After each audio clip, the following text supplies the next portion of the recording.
ቴንክ ዩ አይልሻ ዛሬ ስላገኘው ዛሬ እንድናነሳ የምፈልገው ሐሳቦች ክሪቲካል ቲንከርስ የተባሉ አሁን በጣም አፕሪሺየት የሚደረጉ ብዙ ሰው ጆሮ መያዝ የሚችሉ ሰዎች እየተነሱ ነው። እነዚህ ሰዎች የሚያነሱት ጥያቄዎች አሁን ያለውን ጄነሬሽን ሃይማኖት ሊመልስለት ያልቻለውን ጥያቄ በማንሳት ከእግዚአብሔር እንዲርቅ ጥያቄ እንዲፈጠርበት ከእምነት ህይወት እንዲወጣ የሚያደርጉ ጥያቄዎችን ኢኒሺየት በማድረግ ነው። ክሪቲካል የሆነ ሐሳቤን ያላቸው ይባላል፣ አፕሪሺየት ይደረጋሉ፣ ብዙ ሰው ኢንተርቴን ያደርጋቸዋል ሐሳቦቹ። ወደ ሃይማኖት እነዛን ጥያቄዎች ስትመጣ እንደ ትልቅ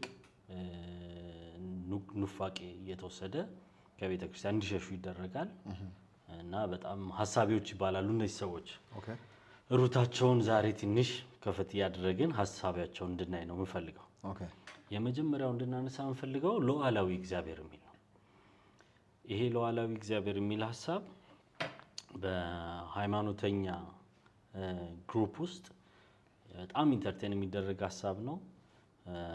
ግን እነዚህ ክሪቲካል ቲንከርስ የሚያነሱበት ሐሳብ ከጀስቲስ አኳያ እንደገናም ከጥያቄም አኳያ እግዚአብሔር ሉዓላዊ ከሆነ የኛ የላይፍ ትርጉም ምንድነው? በፈለገበት ቦታ ገብቶ ሁሉን ነገር ማድረግ የሚችል ከሆነ ማንንም የሚጠይቀው የሌለው ከሆነ ከዛ በኋላ ተመልሶ እኛን ተጠያቂ የሚያደርግ ከሆነ ጥፋተኛን እኛን የሚያደርግ ከሆነ ኃጢአተኛን እኛን የሚያደርግ ከሆነ ብለው ጥያቄ ያነሳሉ። እና ይሄ ሉዓላዊ አምላክ የሚለውን ሐሳብ በደንብ በትነን እንድናየው ፈልጋለሁ። እግዚአብሔር ሉዓላዊ ነው ወይ? ሉዓላዊ ስንል ምን ማለታችን ነው? ሉዓላዊነቱስ ፍቃድ ባለው በእኛ ወርልድና በእኛ ህይወት ላይ ሲመጣ እንዴት ሊሚትድ ይሆናል የሚለውን ሐሳብ እንድታነሳልኝ እፈልጋለሁ። የሚገርም ጥያቄ ነው የጠየቀው። ይሄ ክሪቲካል ቲንከርስ ይሄ ጥሩ ሐሳብ ነው ራሱ።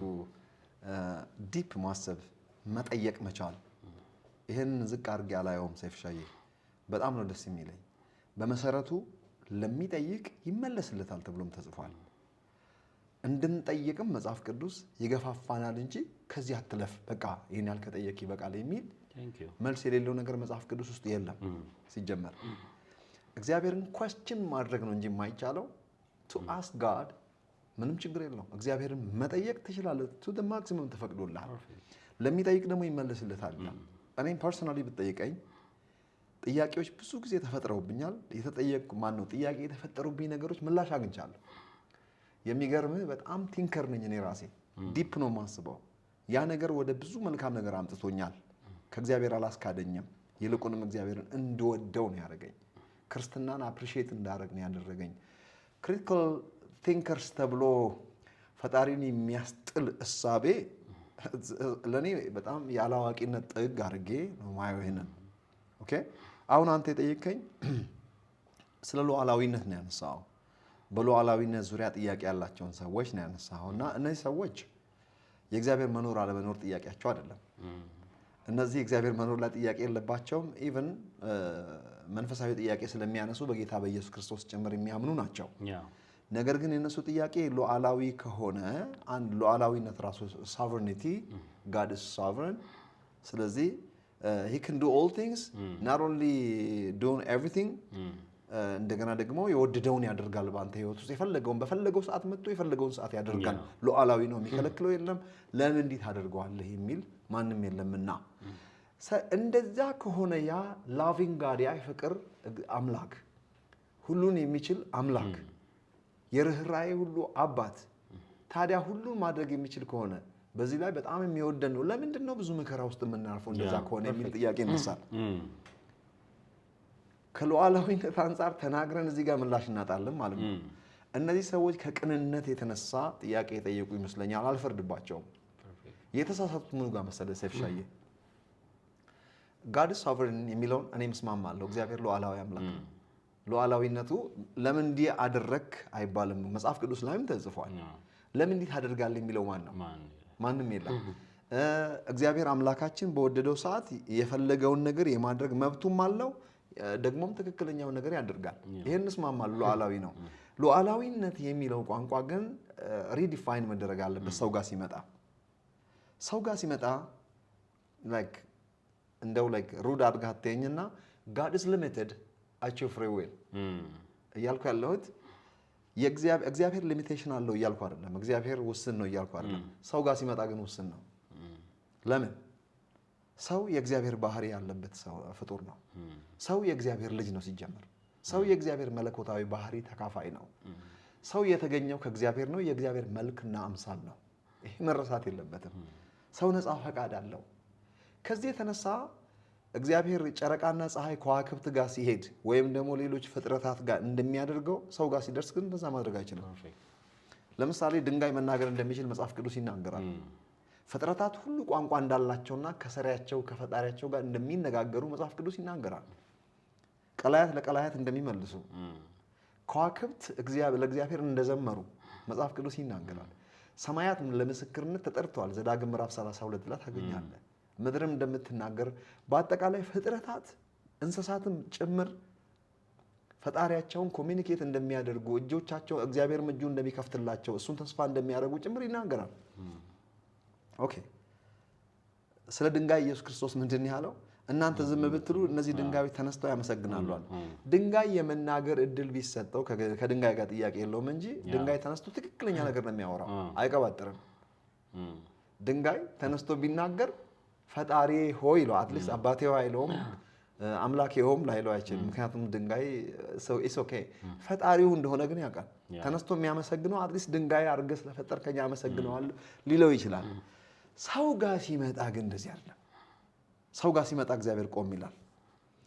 ቆም ባይል ነው እንዴ እነሆ በደጅ ቆሜ አንኳኳለሁ ማለት ደጁ የሚከፍትልኝ ወደ እርሱ እገባለሁ ያለው? ሰው ጋር ሲደርስ እግዚአብሔር ሰምሃው ቆም ማለት ባይገባው ነው ወይ ልጄ ሆይ ልብህን ስጠኝ እያለ በመጽሐፍ ቅዱስ ላይ ሲለምን የምናየው? መጽሐፍ ቅዱስ ከዘፍጥረት እስከ ዮሐንስ ራእይ ሰው ሲለምን ነው የምናየው። እባካችሁን ተመለሱ፣ እባካችሁን ዋይልድ አትሁኑ። እግዚአብሔር አንዳንዴ ሲቀድመን እየቀጣም ሲመልስ መልካም ሲያደርግ ሲመክር የምታየው እኮ ሰው ነፃ ፈቃድ ስላለው ነው።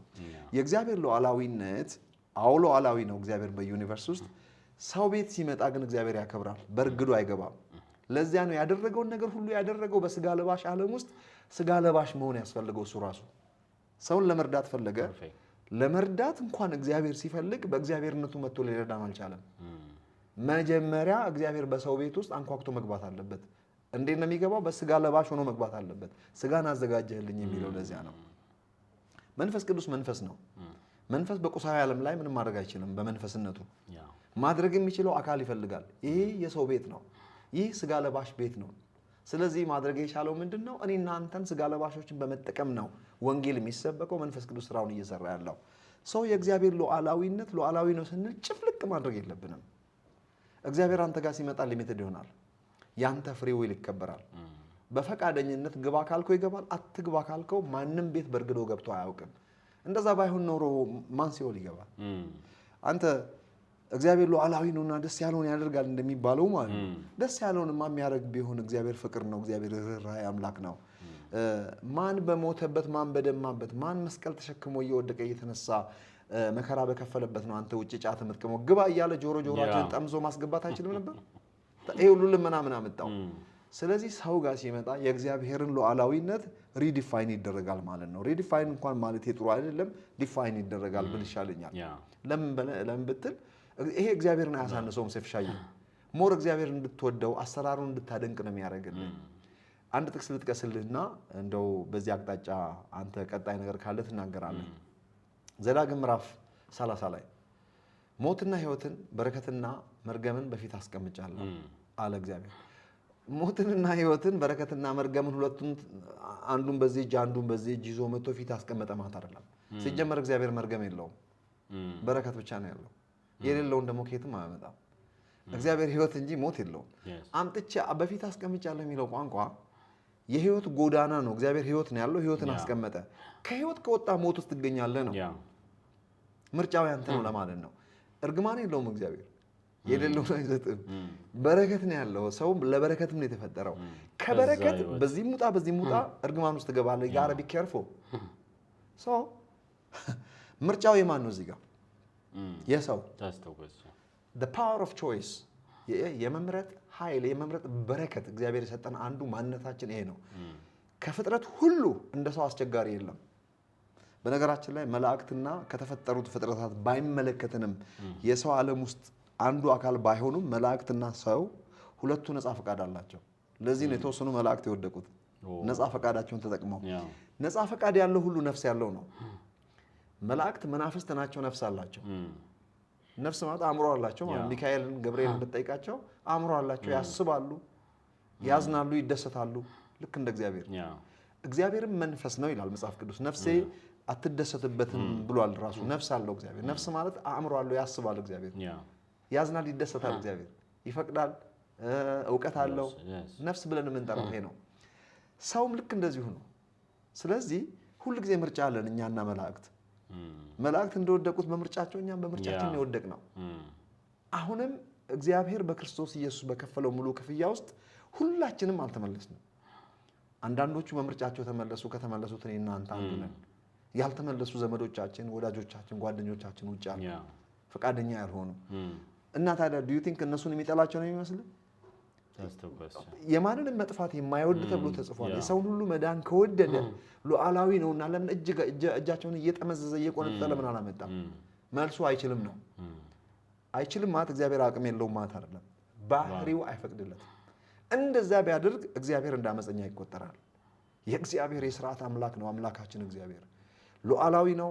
ሰው ጋር ሲደርስ ሰው የእግዚአብሔር መልክና አምሳል የእግዚአብሔር ባህሪ ተካፋይ ስለሆነ ሰው ጋር ሲደርስ እግዚአብሔር ማስፈቀድ አለበት። ማስፈቀድ አለበት ማለት እግዚአብሔር ማሳነስ አይደለም። ይሄ ሲገባን ነው የእግዚአብሔር ባህሪ ራሱ የሚገባን። ሲጀመር አይ ዶንት ኖ መልሼ ልኮና በጣም ፐርፌክት። አንድ ነገር ብቻ እዚህ ላይ እንድታነሳልኝ የሚፈልገው ያዕቆብን ወደድኩ ኤሳውን ግን ጠላሁ ይላል እና ይሄ ኢንሂውም በሰው ህይወት ውስጥ የእግዚአብሔር የመውደድና የመጥላት የመምረጥ የማድረግ አቅም በዚህ ይታያል ብለው መከራከሪያ ያነሳሉ። እቺን ፖይንት ብቻ እንድታነሳልኝ እፈልጋለሁ። what does it mean? በጣም ቀላል ነው ሴፍሻይ፣ በጣም ቀላል ነው። ኤሳውን ጠላሁ ያዕቆብን ወደድኩ ሲል ለዚህ መልስ የሚሆነው ምንድን ታውቃለህ? ቢብሊካል ላንጉጅ መናገር ያስፈልጋል። የመጽሐፍ ቅዱስ ቋንቋ መልመድ አለብን። እንግሊሽ ቁጭ ብለን ተምረን መናገር እንደቻለን የእግዚአብሔርን ቋንቋ ቁጭ ብለን መማር አለብን። የመጽሐፍ ቅዱስ ላንጉጅ መማር አለብን።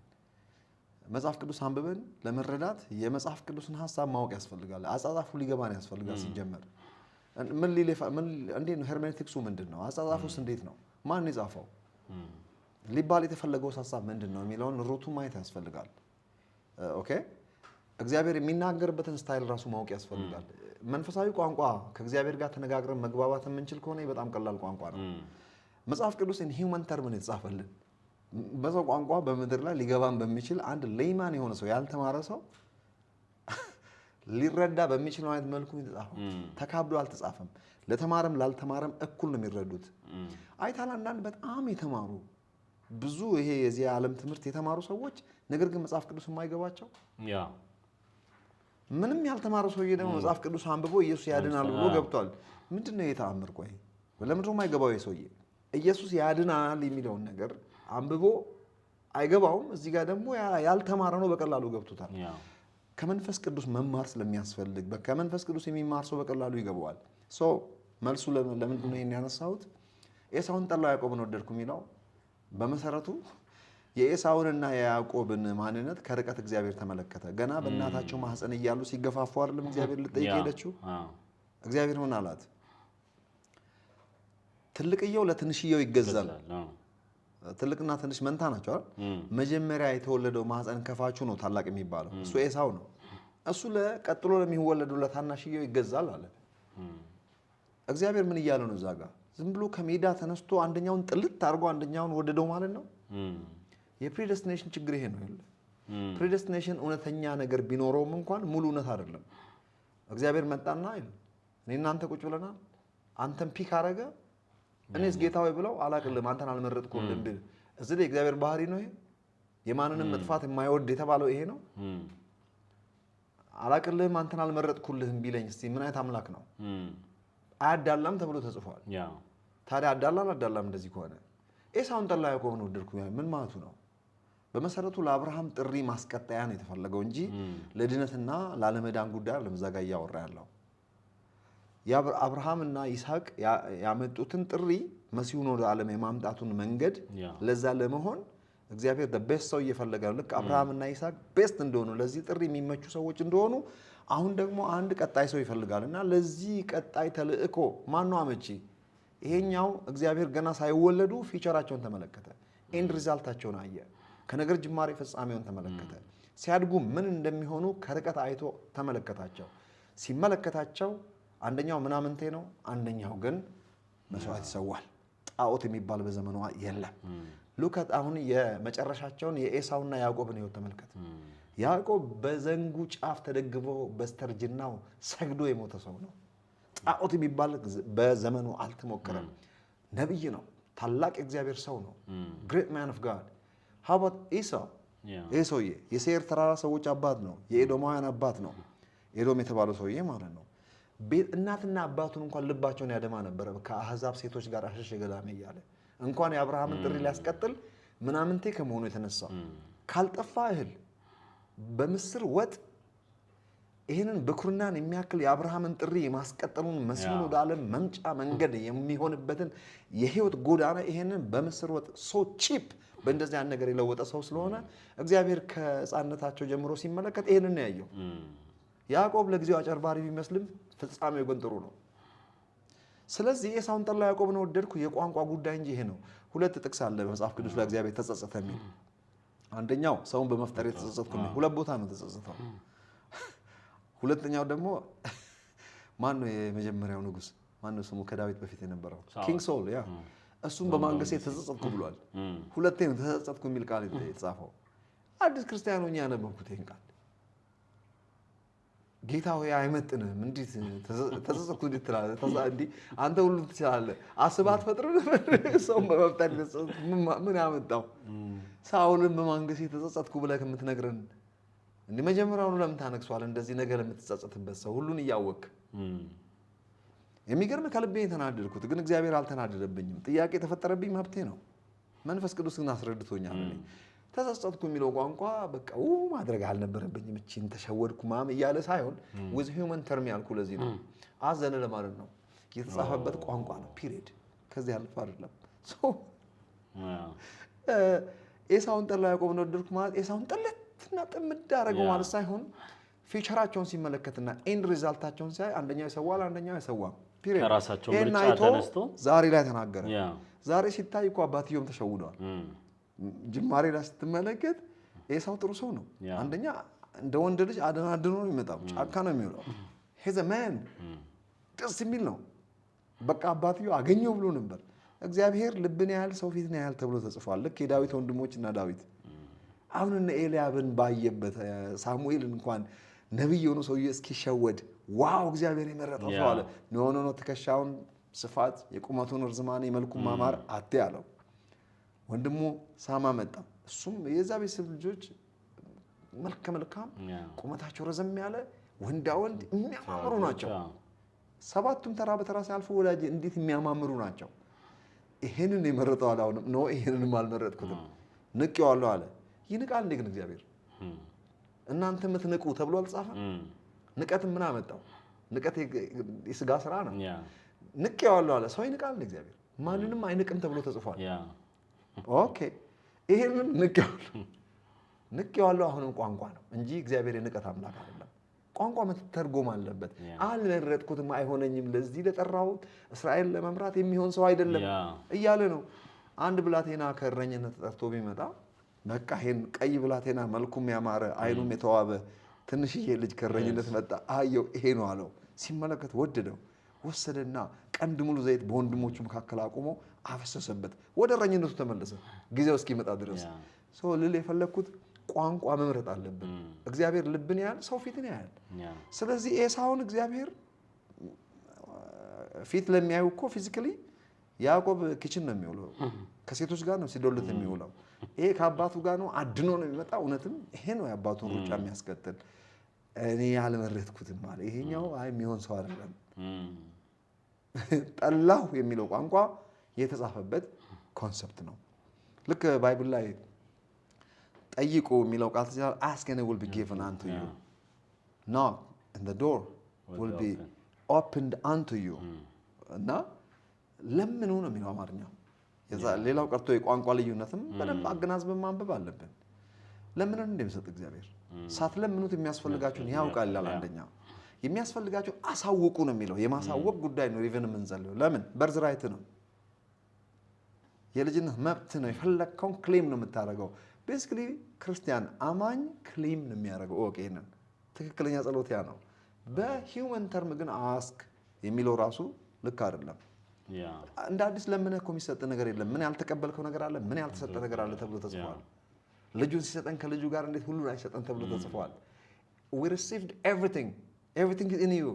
ከሰማይ የሚመጣ ምንም ነገር የለም። በመንፈስ ያለውን ወደ ገሃዱ ዓለም የማምጣት ጉዳይ ነው እምነትና ጸሎት የሚባለው ራሱ።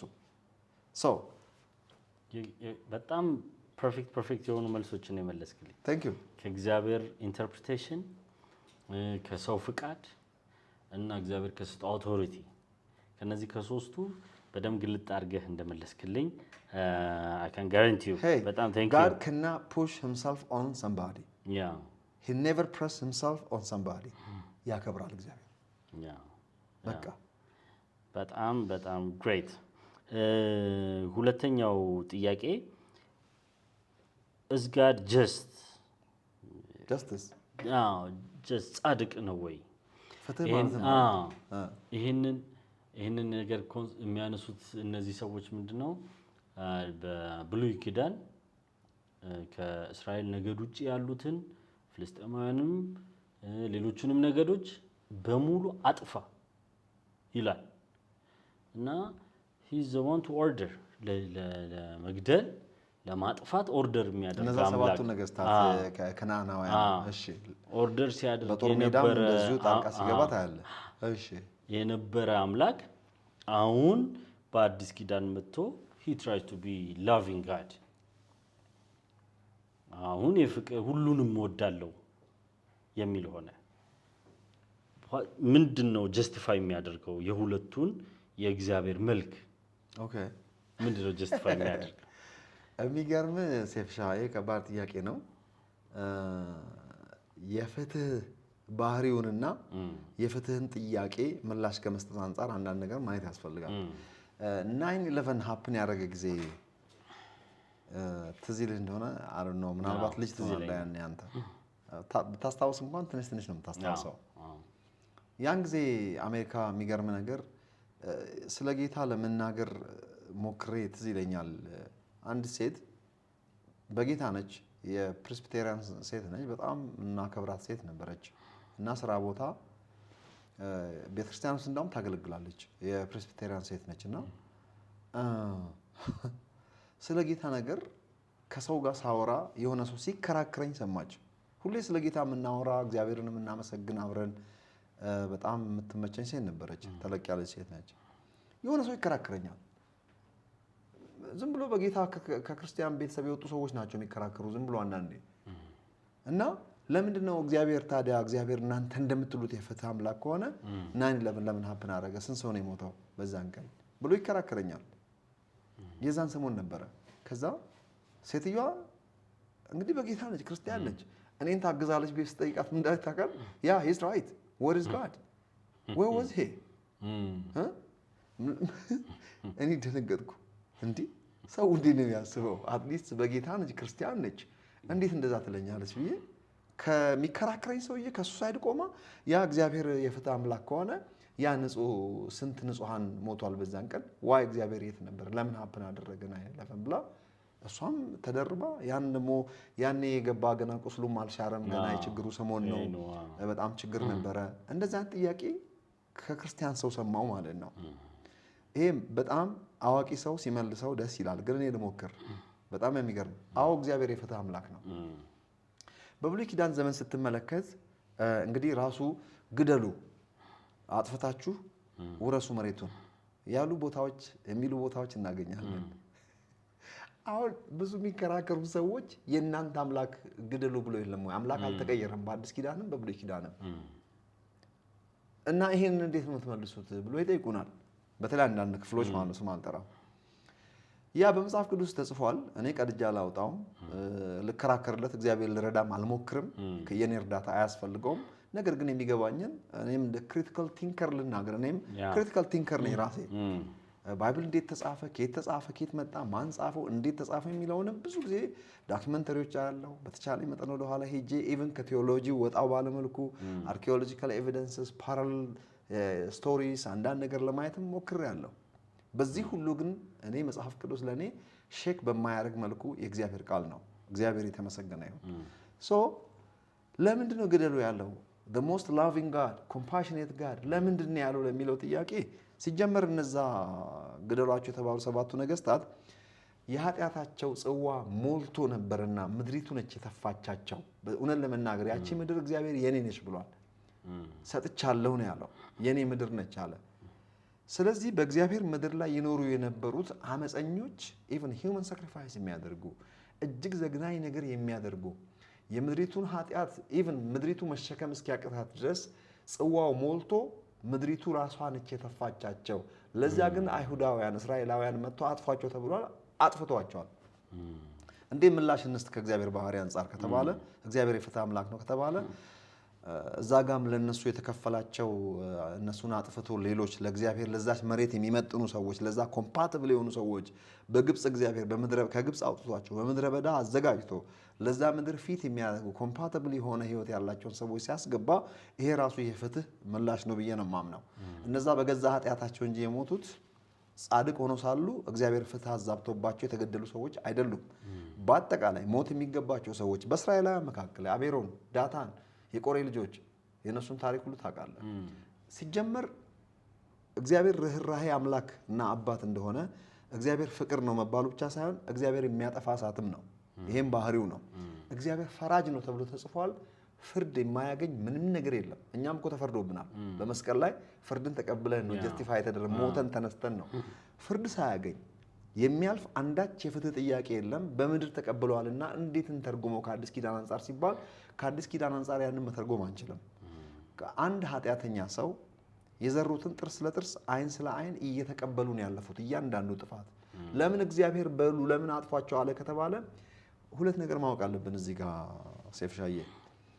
ፐርሚሲቭ ዊል የሚባል ነገርና ፐርፌክት ዊል የሚባል ነገር አለ። ወስተ ፐርፌክት ዊል ወስተ ፐርሚሲቭ ዊል ቱ ፐርሚት አንድ ነገር ለምሳሌ ፐርሚሲቭ ዊል ማለት እኛ የፈቀድነውን ነገር ነው እግዚአብሔር የሚያደርገው። ያለንበት የገባንበትን ባለንበት ልክ እግዚአብሔር ይመጣል። ለምሳሌ ዳዊትን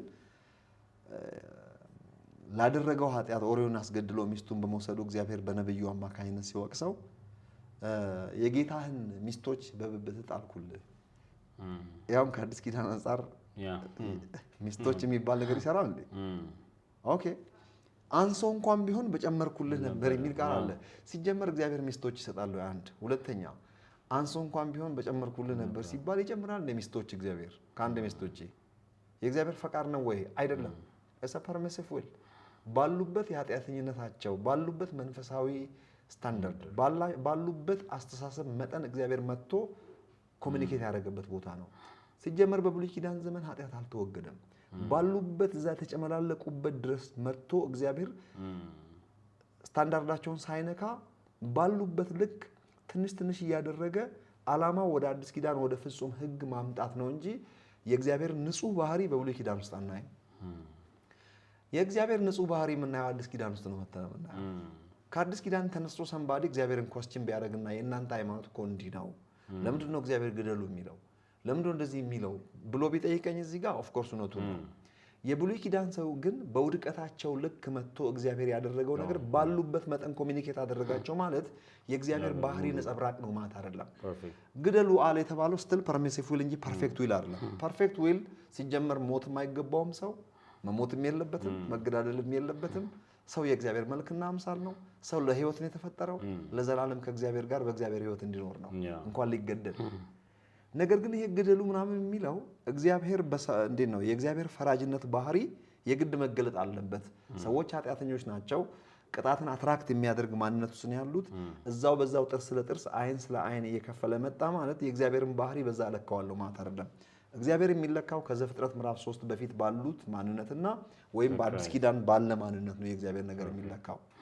ፐርፌክት ዊል የሚባለው ነገር ለምሳሌ ሙሴ ሚስቱን መፍታት ለሚፈልግ ሰርቲፊኬት ይስጣት፣ ህጉ እንደዚህ ይላል። እኔ ግን እላቸዋለሁ እውነቱ ግን አለ። እውነቱ ግን ምንድነው አለ?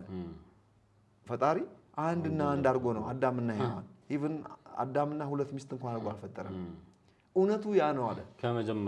ከመጀመሪያው እንዲህ አልነበረም። እኛ የእግዚአብሔርን ባህሪ እንዲህ ነው ብለን ለመናገር ከመጀመሪያው በነበረው ላይ ወይም በአዲስ ኪዳን በተመለሰው ህይወት ላይ ሆነን እንጂ ብሉይ ኪዳን እኮ ኦልሬዲ ሜስድ አፕ የሆነ ገና የኃጢአት ዕዳ አልተከፈለም፣ የኃጢአት መጋረጃ አልተገፈፈም። በነቢያትና በአንዳንድ ሰዎች አማካኝነት እግዚአብሔር መልእክት እየላከ ሰዎች የሚቀጣው እየተቀጣ የሚሾመው እየተሾመ በምድራዊ ህግ በዛ እግዚአብሔር ኮሚኒኬት ያደረገበት ቦታ ነው። እዛ ጋር የእግዚአብሔርን ባህሪ ማየት አትችልም። ሲጀመር አምላካችሁ እንዲህ ነው ብሎ ሊከሰን ቢመጣ አንድ ሰው በብሉይ ኪዳን አምላኬን እኔ መግለጽ አልችልም፣ ነቀፋ ያለበት ኪዳን እኮ አልተገለጠም። ፍጹሙን ህግ ተመልክተን እኮ የሚለው ቋንቋ የአዲስ ኪዳንን ነው። ብሉይ ኪዳን ኃጢአት ሪዞልቭ ሳይደረግ ሰውና እግዚአብሔር ሳይታረቁ ሁሉ ኃጢአተኛ በነበረበት ጊዜ ሁሉም ሰው አመፀኛ ነው። አንዳንዱን ለትምህርታችን እግዚአብሔር መጥቶ መቀጣት ያለበትን ደግሞ በጥፋቱ እንጂ የቀጣው ደግሞ ዝም ብሎ አይደለም። በዚህ ላይ ልንገርህ አንድ ነገር፣ ሂስቶሪካል ጀጅመንት የሚባል ነገር ታሪካዊ ፍርዶች አሉ። እግዚአብሔር ታሪካዊ ፍርዶችን ስትመለከት በኖህ ዘመን ታሪካዊ ፍርድን ፈርደዋል። ኖህና ቤተሰቡ ብቻ ሲቀር ማለት ነው። አመፅ በጣም እየበዛ ሲመጣ ዳስ ሂስቶሪካል ጀጅመንት አንዳንድ ጊዜ እግዚአብሔር ባህሪ ይገለጣል። በሎጥ ጊዜ በሰዶም እና በገሞራ በዙሪያም ባሉት ከተሞች እንደነ ሲባዩ እንደነ አዳማ የሚባሉ ከተሞች ላይ ታሪካዊ ፍርድ ተፈርዷል። ዲንና እሳት ዘንቦባቸዋል። ሎጥና ቤተሰቡ ብቻ ሲተርፉ፣ ቀጥሎ እንደ ሩቅ አትሄድ፣ በእነዚህ በከነዓናውያን 7ቱ ነገስታት ላይ ታሪካዊ ፍርድን ፈርዷል እግዚአብሔር። ለምን ፈረደ ቢባል ዲቴይል ከገባ ኃጢአታቸው ነው የእግዚአብሔርን ፍርድ አትራክት ያደረገው። ኦኬ ቀጥል። እዛ ጋር ብቻ አይደለም፣ በሰሜናዊ የእስራኤል መንግስት ላይ እግዚአብሔር ታሪካዊ ፍርድን ፈርዷል። በ10 ነገዶች ላይ አሶራውያን መጡና የዛሬ ኢራናውያን ማለት ናቸው በነገራችን ላይ ያኔ አሶር ናቸው። ቀጥሎ ፋርስ ነገስታት ነበሩ። ቀጥሎ አሁን ይሄ የቅርብ ስማቸው ነው። ይሄ ሶ አሶራውያን መጥቶ በተኗቸው፣ አልተመለሱም። ከዛ በኋላ ተበትኖ ነው የቀሩት የዛሬ 2700 ዓመት አካባቢ ማለት ነው። ኦኬ ከ100 ዓመት በኋላ በ586 ዓመተ ዓለም እንደገና በይሁዳ ልጆች ላይ ታሪካዊ ፍርድን ፈርዷል። በሰሜናዊ የእስራኤል መንግስት ላይ እግዚአብሔር በራሱ በእስራኤላውያን ላይ ታሪካዊ ፍርድን ፈርዷል። ተበተኑ 722 586 በይሁዳ ልጆች ላይ ታሪካዊ ፍርድን ፈረደ። እስቲ ወደ ኋላ ልመልስህ። በፈርዖንና በግብፃውያን ላይ ታሪካዊ ፍርድን ፈርዶ ህዝቡን አውጥቷል። ዳስ ሂስቶሪካል ጀጅመንት። በሁሉም በ70 ዓመተ ምህረትም ታሪካዊ ፍርድ ተፈርዷል። 70 ዓመተ ምህረት ማለት ጀነራል ታይተስ ሮማዊ ኢየሩሳሌምን አቃጥሎ የይሁዳ ልጆችን በተለይ ወደ ዩሮፕ የተበተኑበት ነበረ። 1800 ዓመት ቆይተው ነው እግዚአብሔር እንደገና ያሰባቸው። ሰው ልል የፈለግኩት ቅጣቶች ሁሉ የእግዚአብሔር ባህሪ የሚያንጸባርቁ እንጂ የእግዚአብሔርን ከባህሪ ወጥቶ ያደረገውን ነገር የሚያሳዩ አይደሉም። ፈራጅነትም ባህሪው ነው እና መጨረሻ በገሃነም ፍርድ ሳላል እንዴ የማይቀር እግዚአብሔር ፈራጅ ነው። ፈራጅ ነው ማለት ፈራጅ ነው። በወደቁት መላእክት ላይ እግዚአብሔር ፍርድን ፈርዷል። በሰው ላይም እንደዛው ሆኖ ነገር ግን እግዚአብሔር ለሰው ራርቷል እንጂ ሶ ፐርፌክት ዊል እና ፐርሚሲቭ ዊል ማወቅ አለብን። ፐርሚሲቭ ዊል is to permit what you permit is what God permits. Perfect will is always perfect in Christ የተገለጠው ያ ነው። በዚህ ላይ ሆኜ እንጂ አምላኬን ባህሪ የምነግርህ መስዳብ በሆነው በብሉይ ኪዳን ላይ ነቀፋ ባለበት ኪዳን ውስጥ በተከናወኑ መንፈሳዊ ክንዋኔዎች ውስጥ ወጥቼ እግዚአብሔር እንዲህ ነው ልል አልችልም። ሲጀመር እግዚአብሔር ለኛ የገለጠው ትንሽ በክርስቶስ ኢየሱስ ከተገለጠልን ውጪ ስለ እግዚአብሔር ሙሉ ባህሪ መናገር አንችልም። ሲጀመር የገባኝን ያህል ብቻ ነው የማወራው። በገባኝ ግን እግዚአብሔር ፍጹም ነው፣ እግዚአብሔር ፍቅር ነው፣ ፈራጅም ነው፣ የፍትህ አምላክም ነው። ኃጢአተኛውን አንተ ጻድቅ ነህ አይለውም፣ ጻድቁን አንተ ኃጢአተኛ ነህ አይለውም ይላል። ብቻዬን ያዝኩብ ሶሪ። በጣም ግሬት ኤክስፕላኔሽን። የእግዚአብሔርን መልክ ሊገልጥ የሚችል እውነተኛ መልክ ተገልጦ ያየነው የእግዚአብሔርን ትክክለኛ መልክ ገልጦ ያየነው ክራይስትን ነው። በዛ ነው የእግዚአብሔር ማንነት ፍቃድና እውነት ልናውቅ የምንችለው እንጂ ሮንግ በሆነ የላይፍ ስታይል እና እግዚአብሔርን ሙሉ በማያውቅ ሶሳይቲ ውስጥ የተገለጠ መልክ የእግዚአብሔር መልክ ነው ብለን ያስ መልክ ምንድነው የሚለውን እኮ ማየት ያስፈልጋል። ያ በጣም ፐርፌክት ቴንክ ዩ አይልሻይ። የመጨረሻ ጥያቄ the meaning of life የሚል እሳቤ ነው። ህይወት በመወለድና በሞት መካከል ብቻ ያለ የሚመስላቸው ሰዎች አሉ። ለነሱ ሰዎች መልስ እንድትመልስ ነው ፈልገው። በቃ በእነዚህ በሁለት ክንዋኔ መሃል ሰው የሚኖረው ነገር ነው ብለው ያለ ተስፋ ያለ እምነት ሰው እንዲኖር የሚያደርግ ሐሳቤ ነው። ይሄ ሐሳቤ በጣም ብዙ ሰው ኢንተርቴን ሲያደርገው አይቻለሁ። ህይወት ማለት ትወለዳለህ፣ ከዛ በኋላ you will fight the fight of life፣ መጨረሻ ላይ ትሞታለህ። ከዚህ እግዚአብሔር ይጠብቃል።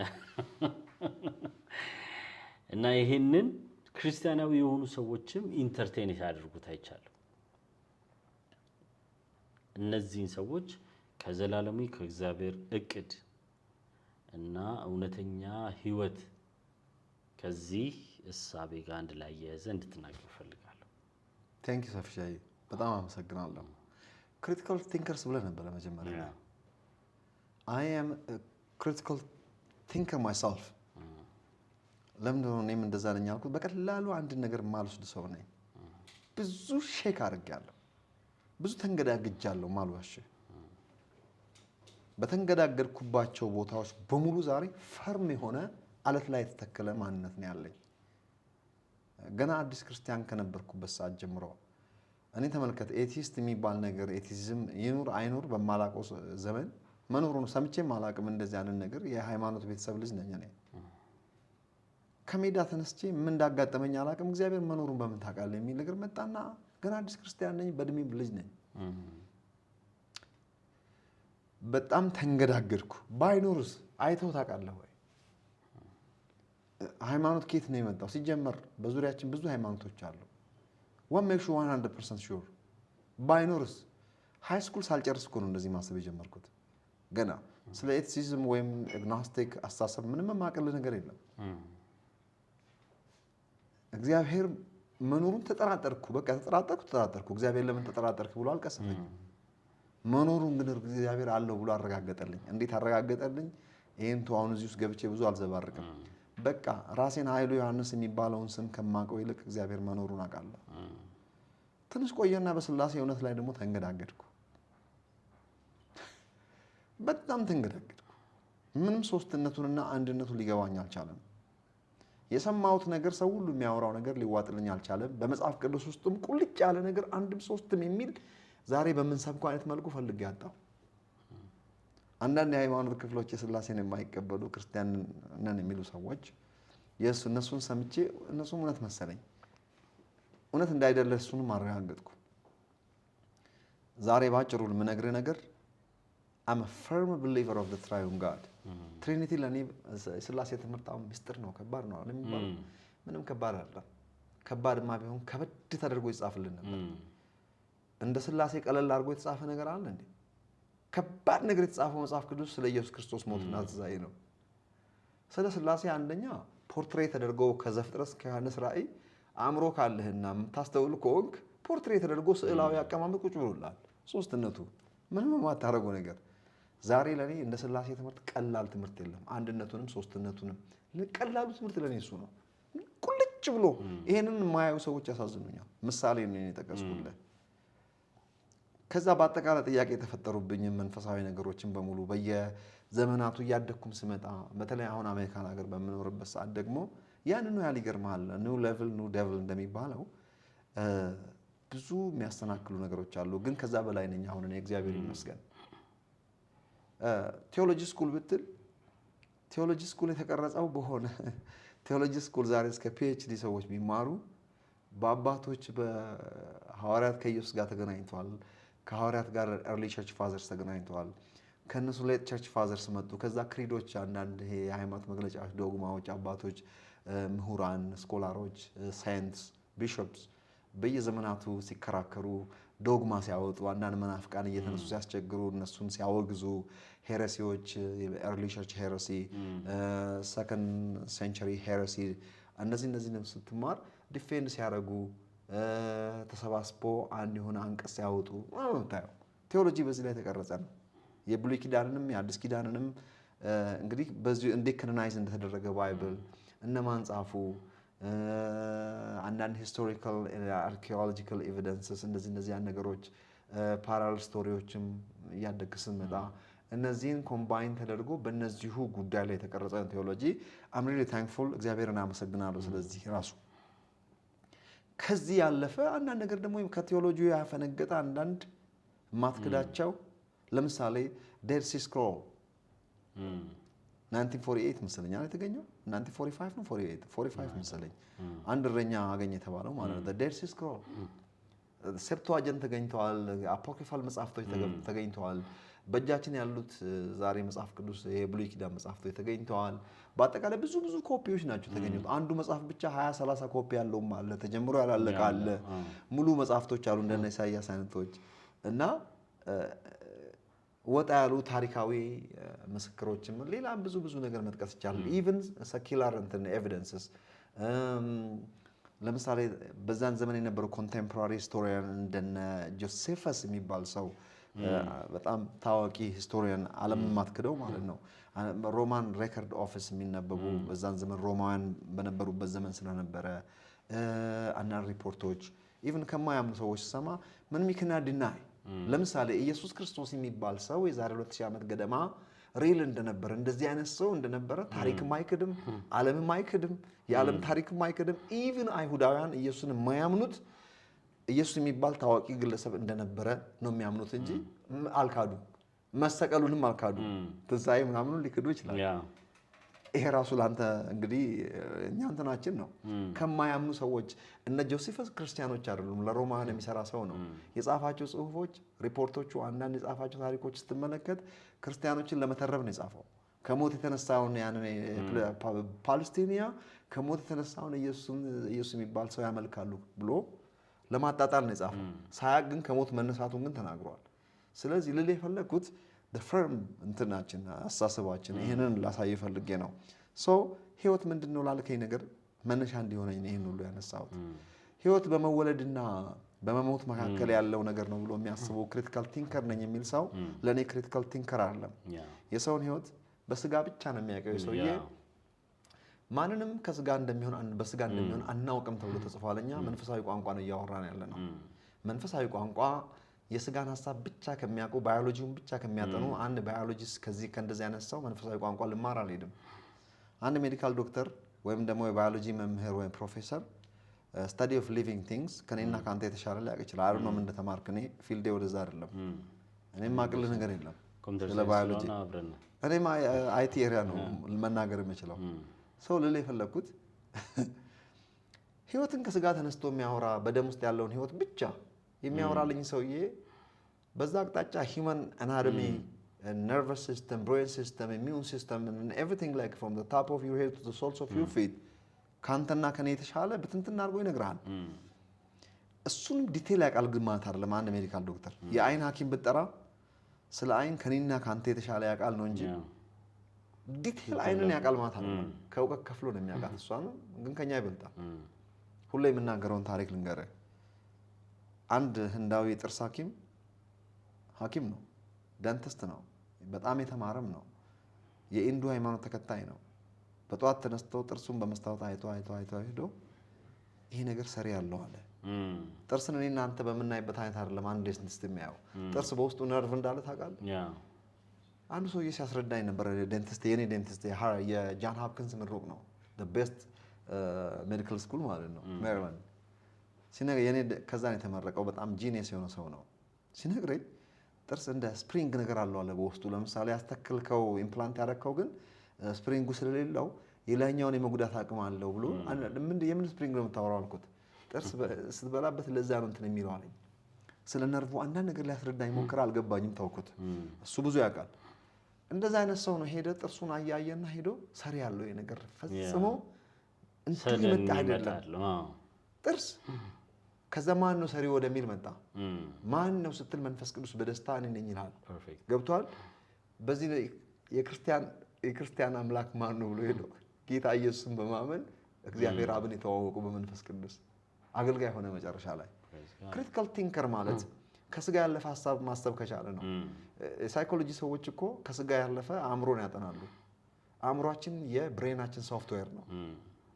the brain ሐኪም ኒውሮሎጂስቶች የሚከፍቱትና የሚያክሙት ብሬናችንን አንጎላችንን that's the hardware of our soul. the software part of it what ምንድነው እሱ? አእምሮ ብለን የምንጠራው ነው። በዘልማድ ልብ ብለን የምንለው እሱኑ ነው። ልብ ማሰው በልቡ እንደሚያስበው እንደዛ ነው። the reality of who you are settle የሚያደርግበት that's the sense of being ወይም ደግሞ እንግዲህ አድርጌ ላስቀምጠው። እኔ በነገራችን ላይ በልቤ የማስበው ነው ያለኝ።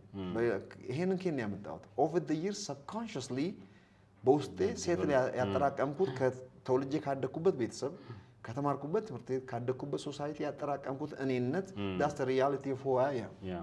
but the truth is not what I believe about myself. ትሩስ ብለን የምንጠራው ግን እግዚአብሔር ስለኔ የሚያውቀው ነው። ሪሊ ያን ነገር እኔ ከእውቀት ከፍዬ ነው የማውቃት። በድንግዝግዝታ ነው ያየሁት። ብዙ ማውራት አልችልም። በድንግዝግዝታ ባይ ግን ምንም ከማያውቀውና ከስጋ ተነስቶ ሂውመን ሂስትሪ መናገር ከሚፈልገው ሜዲካል ዶክተር በለው ባዮሎጂስት በለው ከዚህ ሰውዬ የተሻለ መናገር እችላለሁ። አትሊስት እሱ ያላየው ማየት እችላለሁና ምንድን ነው ያየሁት? ስፒሪት ቢንግ የሆነውን ማንነት በመንፈስ ብቻ የምታየው ነው። ባዮሎጂ ጋር ከመጣ እጅ ሰጥቻለሁ። እኔ የማውቀው ነገር የለም። ሌማን ፐርሰን ነኝ። ከነሱ እማራለሁ እንጂ አላወራም። እዚህ ጋር ግን በልጠዋለሁ። እኔ ያየሁትን አላየም እሱ። ይሄ ደግሞ በመንፈስ ቅዱስ ዳግም ሳትወለድ አታየውም። ክሪቲካል ቲንከር what's the point of being critical thinker? ሲጀመር ህይወት በመወለድና በሞት መካከል የሚያበቃው ባዮሎጂው ብቻ ነው። እሱም ራሱ በትንሣኤ ይነሳል። ህይወት ከዛ አይጀምርም። ህይወት ከእግዚአብሔር ነው የሚጀምረው። የህያውነታችን ምንጭ ከህያው እግዚአብሔር መገኘታችን ነው። ህያው አባት የህያውነታችን ምንጭ ህያዋን ልጆች እንጂ የወለደው ሙታን አይደሉም። ዘፍጥረት ምዕራፍ 1 ላይ ተወለዱት። ህያው እግዚአብሔር ከራሱ ያስገኛቸው ህያዋንን ነው።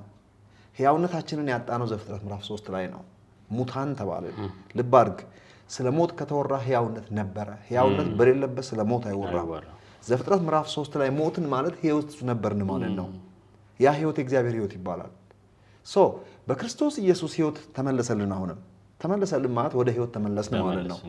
we are connected all over again ዳግም በመወለድ ወይም እንደገና በመፈጠር it's a language basically። ይሄም ራሱ የእግዚአብሔር ልጅነት ሲባል አንዳንድ ሰው ድሮ ፍጥረት ነበርና አሁን ልጅ ነበር just garbage። ሁለት አይነት ሰው ነው እንደፈጠረው እግዚአብሔር። አንተ ነው የጠፋው፣ አንተ ነው የመጣው። ሲጀመር መወለድ ማለት ነው ማለት ነው። እግዚአብሔር ሚስት አግብቶ የወለደ መሰለን? መወለድ ሲባል ከማህፀን ነው እንዲያወጣን ሴት ነው ወይ ስጋ ለባሽ ነው ወይ እግዚአብሔር? መወለድ ልጅነት ስለ ኢንቲሜሲ ነው የሚያወራው ሲጀመር። being intimate to God with God የእግዚአብሔር ቤተሰብ መሆናችን ከእግዚአብሔር መገኘታችን ነው መወለድ የሚለው። በሕያው በእግዚአብሔር ቃል ዘር ባለው በሕያው በእግዚአብሔር ቃል የእግዚአብሔር መልክና አምሳል ሆነን መፈጠራችን that's what we call born again ወይም ደግሞ being born። እግዚአብሔር የተመሰገነን ህይወት ማለት እንዳውም የስጋው አይቆጠርም።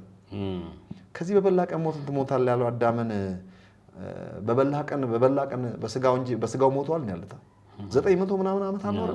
ስለዚህ አስብ እስቲ እንግዲህ በመወለድና በመሞት መካከል ያለ ከሆነ በነገራችን ላይ ከመንፈስ የተለየ ስጋ የሞተ ነው ይላል። ስጋውን የሞተው ቤተሰብ ይላቀስና ሄዶ 6 feet underground አሜሪካ 6 feet ነው ይላሉ። እዚህ እንኳን ያን ያለ የሚቆብሩ አይመስለኝም። ለቅሶ ሄጄ አንድ ቀን ሳይ መቃብሩ ቅርብ ነው እንዴ 6 feet የሚቆፍሩት በጣም የተሰላቹ ነገር ናቸው። ጫርጫር አድርጎ እዛ 6 feet ይላሉ። እንግዲህ ሪሊ ያን ያህል ሊሆን ይችላል። ሄዶ ቀብሮ ይመጣሉ። የሰውየው ህይወት እዛ ጋር በቃ according to Christian life no አዳም በስጋው አልሞተም። ያ መንፈሳዊ ሞት ነው የሞተው። ሪሊ ህይወት አበቃ የሚባለው እዛ ጋር ነው። ሰው ከእግዚአብሔር ሲለይ ነው ሞተ የሚባለው። ሲጀምር እነዚህ ሰዎች ክሪቲካል ቲንከር ብሎ ራሳቸውን ይጥሩ እንጂ they got no clue my friend።